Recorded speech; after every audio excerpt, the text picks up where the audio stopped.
బైబిల్లో ఒక మాట ఉంది, మరణ ఛాయల్లోను చీకటిలోను సంచరించుచున్న వారికి ఇదిగో అరువైపు వెలుగు. అందుకే నక్షత్రాలు పెడతారు. ప్రజలకందరికీ కలగబో సంతోషకరమైన సువర్తమాన్. దీని ద్వారా అయ్యగారు వాక్యం చెప్పినట్టు చీకటిలో నుంచి వెలుగులోనికి ప్రజలు నడిపింపబడాలి. పాపము నుండి లోకము నుండి వెలుగులోకి రావాల్సి ఉన్నది. దేవునికి స్తోత్రం కలుగునుగా. అయ్యగారు కూడా ఇక్కడికి వస్తే ఇద్దరం కలిసి ప్రార్థన చేసి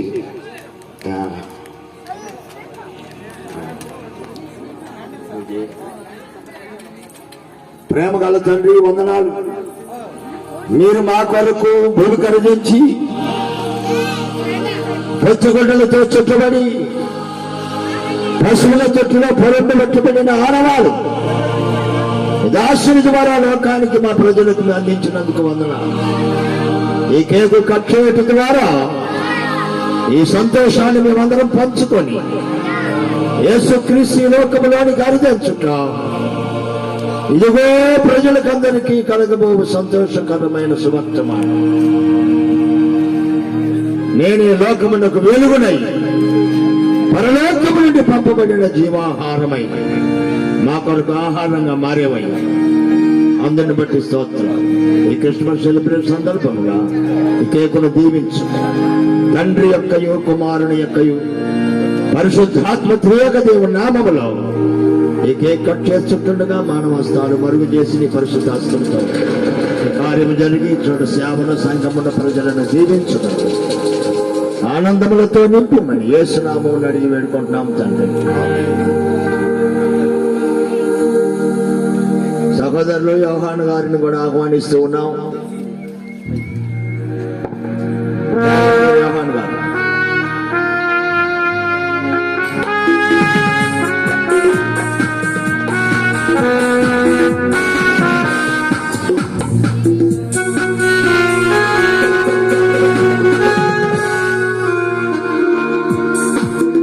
Thank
you.